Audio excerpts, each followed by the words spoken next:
किसी भी motivational speech को सुनने के बाद 2 मिनट तक तो आपका जोश और आपका उत्साह जागता है और 2 मिनट के बाद आप फिर से ठंडे हो जाते हैं। 2 मिनट कहे या 2 दिन कहे, कोई अंतर नहीं, कोई भेद नहीं। मोटिवेशन वह होना चाहिए जो निरंतर रहे, जीवन पर्यंत रहे। और मोटिवेशन आपको किसी वीडियो से नहीं मिल सकता, ना ही किसी स्पीच से मिल सकता है। ऐसा मोटिवेशन जगाने के लिए आपको खुद के अंदर से आलस्य को ख़त्म करना होगा। आलस्य की जड़ को समझकर उसकी जड़ को ही उखाड़ कर फेंक देना होगा। उसके बाद आपके अंदर एक ऐसा जोश और एक ऐसा उत्साह जन्म लेगा जो निरंतर रहेगा, जो शाश्वत रहेगा। चलिए मैं आपसे एक सवाल पूछता हूँ, क्या आलस्य का ताकत और कमजोरी से कुछ लेना देना है? क्या शारीरिक रूप से ताकतवर इंसान आलसी नहीं हो सकता? और इसके विपरीत शारीरिक रूप से कमजोर आदमी क्या जोशीला और उत्साह से भरा हुआ नहीं हो सकता? हमने अपने आसपास कितने ही लोगों को देखा है जो शारीरिक रूप से तो बहुत ताकतवर होते हैं, जिम करते हैं, शारीरिक व्यायाम करते हैं, लेकिन वो फिर भी आलसी होते हैं। ऐसा क्यों होता है? इतना ताकतवर आदमी जो काम चाहे वो झट से कर सकता है, लेकिन फिर भी वो नहीं कर पाता। तो एक बात तो समझ में आ गए कि ताकत का आलस्य से कुछ लेना देना नहीं।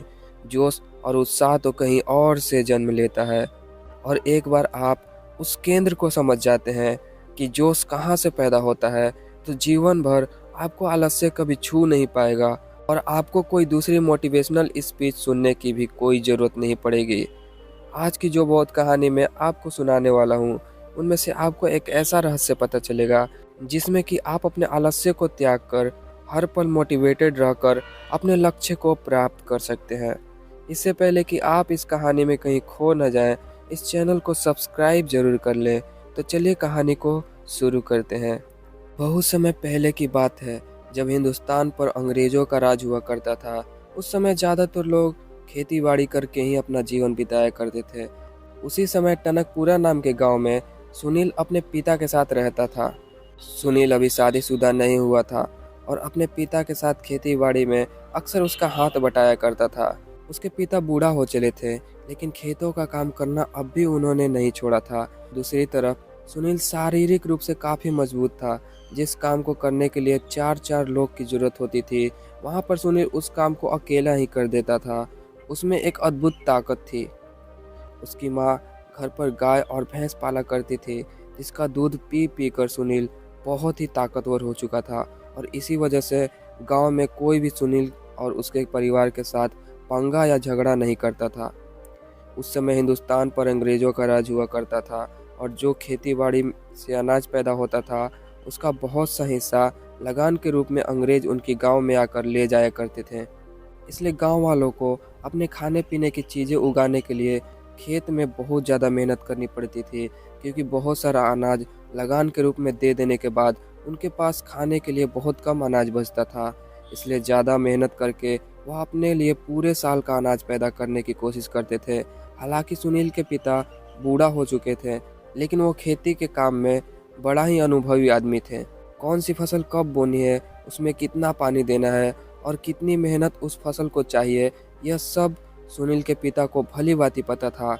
और वह मेहनत करने के लिए भी कभी पीछे नहीं हटते थे। जाड़े के दिनों में रात रात भर अपनी फसल में पानी देने का काम वह बड़ी आसानी से कर लेते थे।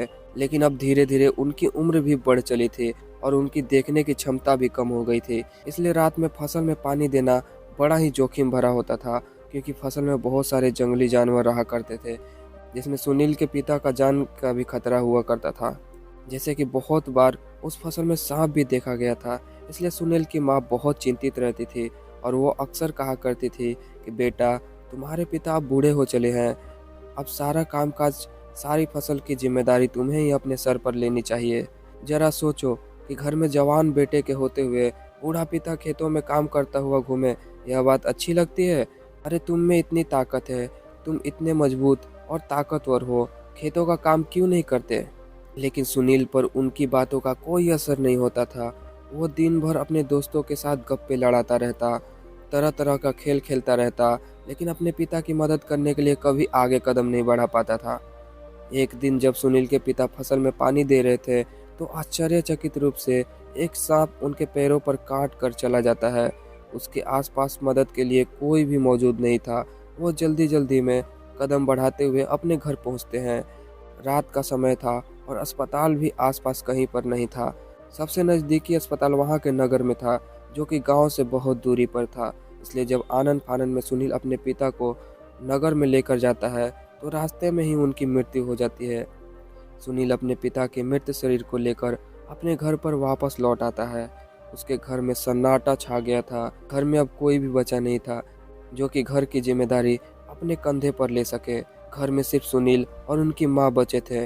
पूरी जिम्मेदारी सुनील के कंधों पर आ गई थी। सुनील ने कभी सपने में भी नहीं सोचा था कि उसका आने वाला जीवन इस तरह से चलने वाला है। अब तक जो सुनील बेफिक्र हुआ करता था, अचानक से सारी जिम्मेदारी उसी के कंधों पर आ गई। अब उसे ही फसल उगानी पड़ती थी। फसल की देखभाल, फसल में पानी देना, सब उसी के काम हो गया था। लेकिन सुनील के मन को एक ऐसी आदत लग चुकी थी कि उसका किसी भी काम में मन नहीं लगता था। बस वो पूरे दिन गप्पे लड़ाना और ताश खेलना, यही सब उसके मन को भाता था। यही उसका काम हुआ करता था। लेकिन समय ने करवट ली और वह दिन भी आ गया जब अंग्रेज उस गांव से लगान वसूल करने के लिए आ पहुंचे। सुनील अपने खेतों की देखभाल अच्छे से नहीं करता था, इसलिए दूसरे खेतों के मुकाबले उसके खेत में आधा से भी कम अनाज हुआ था और आधे से ज़्यादातर हिस्सा अंग्रेज लगान के रूप में वसूल कर अपने साथ ले गए। अब सुनील के घर में खाने के भी लाले पड़ने लगे थे। दाने दाने के लिए उसकी माँ अपने पड़ोसियों की मोहताज हो चुकी थी। उसकी माँ को मांगना तो अच्छा नहीं लगता था, लेकिन वह भी क्या कर सकती थी, क्योंकि सुनील एक बहुत ही आलसी प्रवृत्ति का आदमी हो चुका था। अब उसके खेत बंजर पड़े रहते थे, उनमें कोई अनाज उगाने वाला नहीं था। यह सब देखकर सुनील की माँ को बहुत ही आघात पहुंचता था। उसके सीने में एक दर्द सा उठता था। जो परिवार कुछ समय पहले इतना धन संपदा हुआ करता था, उसके पति के मरने के बाद ही वह दाने दाने के लिए पड़ोसियों के मोहताज हो चुके थे। वह अक्सर सुनील को समझाने की बहुत कोशिश करती, लेकिन उनकी बात सुनने के बाद सुनील में कुछ देर तक तो जोश और उत्साह जगता। वो सीधा कस्से उठाकर अपने खेत पहुंच जाता, लेकिन कुछ देर बाद फिर से उसका उत्साह और जोश ठंडा पड़ जाता और फिर उसकी वही जीवन शैली शुरू हो जाता।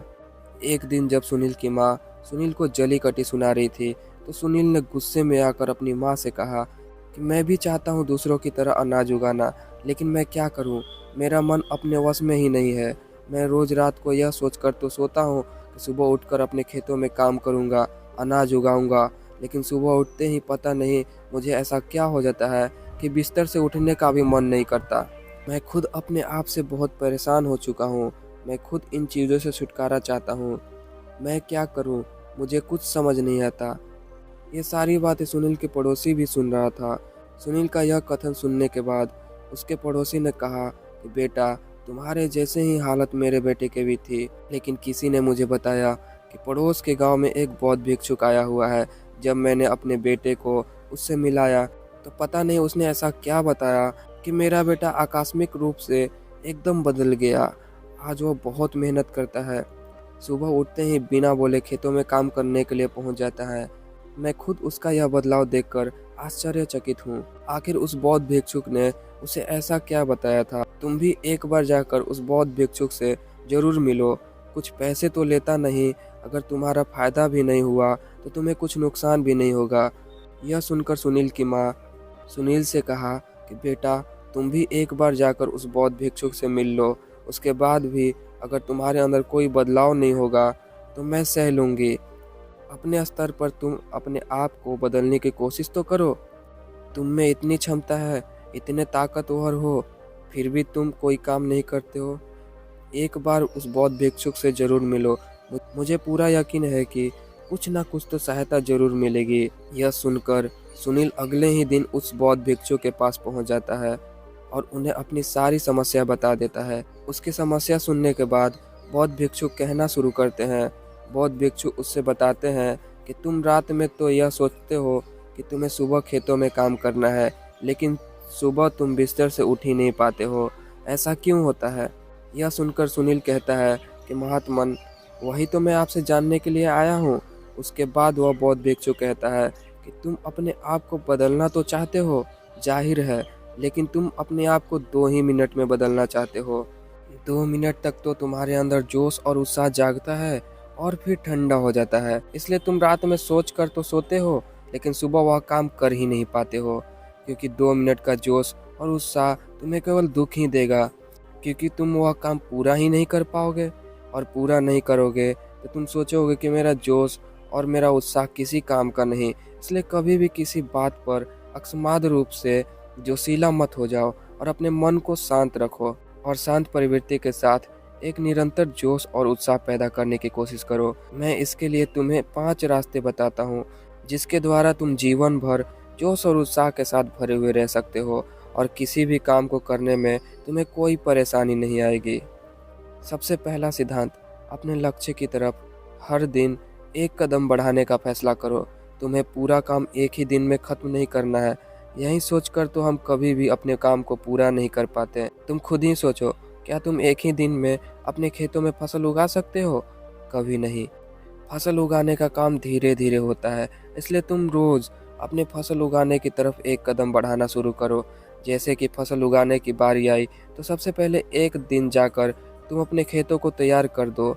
उसके बाद धीरे धीरे हर एक दिन के साथ अपने खेतों में फसल उगाने का काम बढ़ाते रहो।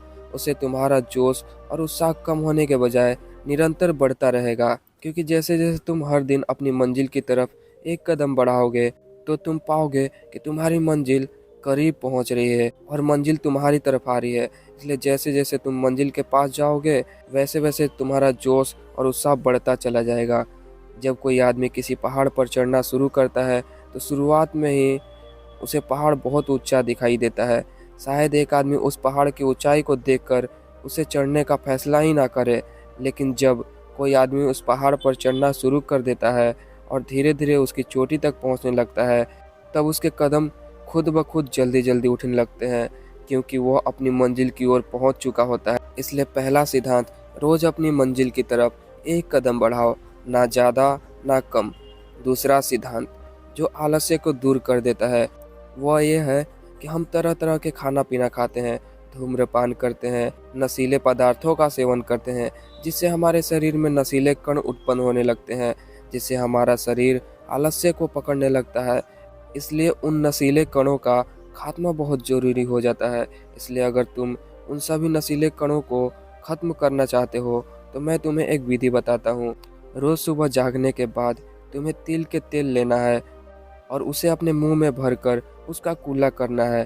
कूला करने के बाद उस तेल को तुम बाहर फेंक देना। यह प्रक्रिया तुम्हें 21 दिनों तक हर रोज़ 5 मिनट तक करनी है। इसके बाद तुम्हारे शरीर में से सारे नशीले कण खत्म हो जाएंगे और तुम्हारा शरीर फिर से विद्युत की भांति काम करने लगेगा। याद रहे, तिल के तेल का कुल्ला हर रोज सुबह 21 दिनों तक। तीसरा सिद्धांत जो आपकी आलस्य को जड़ से उखाड़ कर फेंक देगा वो ये है कि स्वाद भुलाकर वह खाओ जो सीधा प्राकृतिक से प्राप्त होते हैं। हम अक्सर वो चीज़ें खाते हैं जो इंसानों द्वारा बनाई जाती है, सीधा प्रकृति से मिलने वाला भोजन ग्रहण नहीं करते हैं। इसलिए जो भोजन हमें सीधा प्राकृतिक से मिलता हो, जैसे कि फल, सब्जी, अनाज की रोटी इत्यादि, इस तरह का खाना खाने से आपका शरीर आलस्य से दूर रहेगा और ऊर्जा से भरा रहेगा। हम देखते हैं कि अक्सर आज की युवा पीढ़ी अपने स्वाद के लिए ही खाना खाते हैं। वो ऐसी चीज़ें खाते हैं जो ऐसी ऐसी प्रक्रिया से बनी होती है कि अगर आप उन्हें देख लो तो आपका मन भी ना करे खाने को। जैसे कि बाज़ार में चाउमीन, मोमोज, बर्गर वगैरह वगैरह। इस तरह का खाना खाने से हमारे शरीर के अंदर नशीले कणों का उत्पादन होता है। नशीले कण आपके पेट से चिपक जाते हैं जो आपके अंदर आलस्य पैदा करते हैं। इसलिए खाना वो खाओ जो आपके शरीर को ताकत प्रदान करे, और ताकत वो खाना प्रदान करता है जो सीधा प्राकृतिक से प्राप्त होता है। अगला सिद्धांत जो समझने की है वह यह है कि आप कर्म करने के लिए संसार में आए हो तो अपना पूरा योगदान दो। जरा आप खुद सोचिए कि अगर आप संसार में कर्म करने के लिए नहीं आते तो आप निर्जीव होते, आप कोई पत्थर होते, कोई जीव जंतु होते, लेकिन आपको भगवान ने एक इंसान के रूप में एक जीवन दिया है जिसका आपको पूरा उपयोग करना होगा। आपको अपना योगदान इस संसार में देना होगा, आपको अपना कर्म भोग पूरा करना होगा। उस कर्म भोगों को पूरा किए बिना संसार में कहीं मुक्ति नहीं है। इसलिए अगर आप इस सिद्धांत को समझ लेते हैं कि मेरा योगदान इस संसार में क्या है और मेरा कर्म भोग क्या है, तो आप खुद व खुद अपने आलस्य को खत्म करके अपना योगदान देने का भरपूर प्रयास करेंगे। इसके बाद जो आखिरी बात समझने की होती है वह यह है कि हमारे बिना भी वो काम तो पूरा हो ही जाएगा। हम अक्सर यह सोचते हैं कि उस काम को करने में हमारी क्या ज़रूरत है, जब इतने लोग उस काम को करने के लिए पहले से मौजूद हैं तो मेरी उसमें क्या आवश्यकता है, और यही सोचकर हम अपना योगदान नहीं देते हैं। लेकिन उस काम को हम अपनी जिम्मेदारी समझे, हम यह समझे कि यह काम मैं ही पूरा कर सकता हूँ और मेरे बिना यह काम पूरा नहीं हो सकता, तो पाएंगे कि आपको अपनी जिम्मेदारियों का एहसास होगा। उसके बाद आप अपने आलस्य को दूर कर पाने में सक्षम होंगे। आप अपने आलस्य को समझ पाएंगे और उनको दूर कर पाएंगे। तो दोस्तों, कैसी लगी आपको ये कहानी कमेंट सेक्शन में ज़रूर बताना, और अच्छी लगी तो इस चैनल को सब्सक्राइब ज़रूर कर लेना। मैं मिलता हूँ आपको अगली कहानी में। तब तक के लिए आप अपना ख्याल रखिए।